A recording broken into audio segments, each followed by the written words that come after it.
বল্টু কাকা, কেমন আছো? আমি তো ভালোই আছি, কিন্তু তোর চুলগুলো এরম ঝোড়ো হওয়া কেন? তুমি এটাও জানো না, বাইরে তো ঝড় হচ্ছে, ঝড়ে চুল টুল গুলো এলোমেলো হয়ে গেছে। কোথায় ঝড় হচ্ছে রে? গুল্লুটা কিচ্ছু জানে না। হ্যাঁ, বল্টু কাকা সব জানি। ওরে পাগলা, রেমাল আসছে, ঝড়, ঘূর্ণিঝড়।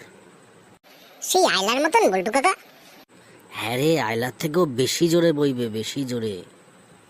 তাহলে তো ভীষণ ভয়ঙ্কর অবস্থা। যারা সমুদ্রে পাড়ে থাকে তাদের তো খুব বিপদ। হ্যাঁ, তো যাতে মাছ ধরতে না যায় এই সমস্ত তো প্রশাসন থেকে বলে, তোমরা সমুদ্রে মাছ ধরতে যাবে না। জানিস, সমুদ্র উতাল পাতাল হয়ে যায়, সমুদ্রের ঢেউ বড় বড় আকার ধারণ করে। হ্যাঁ, নদীর জলও বড় বড় আকার ধারণ করে।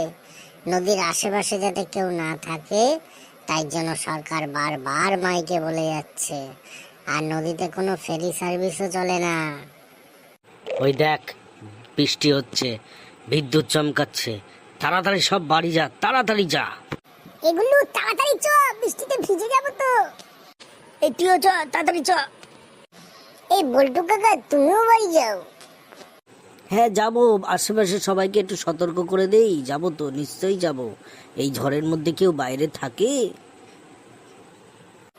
তবে তাই করো, আমি যাই।